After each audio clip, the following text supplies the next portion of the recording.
Okay, so now we would be taking the next distillation, that is molecular distillation. So this is based on the principle of simple distillation with some modifications. Okay, it is also called as evaporative distillation or short path distillation. Okay, now what is the main principle? First of all, how the name suggests, molecular distillation, meaning what, each molecule is going to get vaporized individually. Here there won't be any intermolecular collisions as happens in other distillation processes. You will have every single molecule gets vaporized individually, that is, it travels a mean free path. Okay, that is, it itself travels the path from your liquid phase to the vaporizer and condenser phase. So that is the what the name suggests, molecular distillation. What is the principle? We will see. The substances to be distilled have very low vapor pressure. Okay, now very low vapor pressure meaning they itself don't have too much of energy to vaporize easily. Okay, that is, they require very high temperature. When there is too much of heat supplied, then they would be able to get vaporized easily. That is the meaning of low vapor pressure. That is low energy to get vaporized. Okay, you can see here they boil at very high temperature. It means they require a lot of energy to get vaporized. So what examples would be? So examples are viscous liquids. Your viscous liquids, your oils, greases, waxes, which are used even in pharmaceutical industries. They require very high temperature to get boiled up and then to get vaporized. So for such substances you have molecular distillation. And to in order to decrease the boiling point, that is, in order to decrease the boiling point meaning so that in less amount of heat energy it gets vaporized and even the time required is less, what we use is high vacuum. So this is the basic principle of molecular distillation. Also see this, the next point of the principle, vapor pressure above the liquid is much lower than that of the saturated vapor in equilibrium. That is, the vapor pressure in your liquid above the liquid is lower, energy is less here. Then at very low pressure, the distance between the evaporating surface and the condenser, that is step 1 to step 2, is approximately equal to the mean free path. That is the path, or you can say the distance to be covered by every molecule to get vaporized. So the distance between this is approximately equal to the mean free path. Whatever path we are deciding for vaporizing, so that is the mean free path, that is from evaporating surface to the condenser.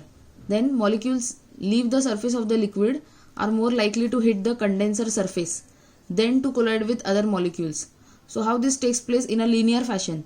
That is, the molecules get heated up and they move directly to the condenser rather than intercollision between each other. And hence you don't have no need of recondensation. So little or no recondensation takes place at the surface of the liquid. So this is the basic principle. Okay, we use it for viscous liquid, greasy, waxy substances which cannot easily vaporize, like your water or your organic solvents, which can vaporize very easily at low temperature. When you require very high temperature for such thick liquids, we go for molecular distillation.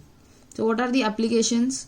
One is purification of chemicals like tricresyl phosphate, dibutyl phthalate. Now these are substances which require high temperature for vaporization. Next you can see application more frequently used in refining of fixed oils, which are used in pharma industry. Next, again, vitamin A is separated from fish liver oil by this process, because in the oil your vitamin is thickly bound. So for such things your separate molecules to be vaporized and collected, that is, separation becomes very efficient. You have molecular distillation. Again, your vitamin E is concentrated by this method from fish liver oil and vegetable sources. Then your free fatty acids are distilled at 100 degrees Celsius, and also your steroids, triglycerides can be separated. Even your proteins, gums, gummy substances, waxes can be separated via this method. Okay, below you can see what is mean free path. It is defined as average distance through which a molecule can move without coming into collision with another. So you have to remember here, intermolecular collision, which usually occurs in all different processes, doesn't occur in your molecular distillation. The name itself always you should remember, molecular distillation, meaning each molecule gets vaporized individually.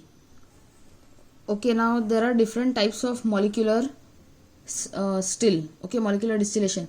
You have wiped film, centrifugal type of molecular still also. you can do only one in detail. So wiped film, you have wipers made up of a special chemical. Okay, so the wiper could be made up of polytetrafluoroethylene. Okay, so here your feed enters from the top, as you can see in the diagram. Then the wipers, which move at 3 meters per second at a very rapid speed, and you have a jacket that is for heating, so heated jacket.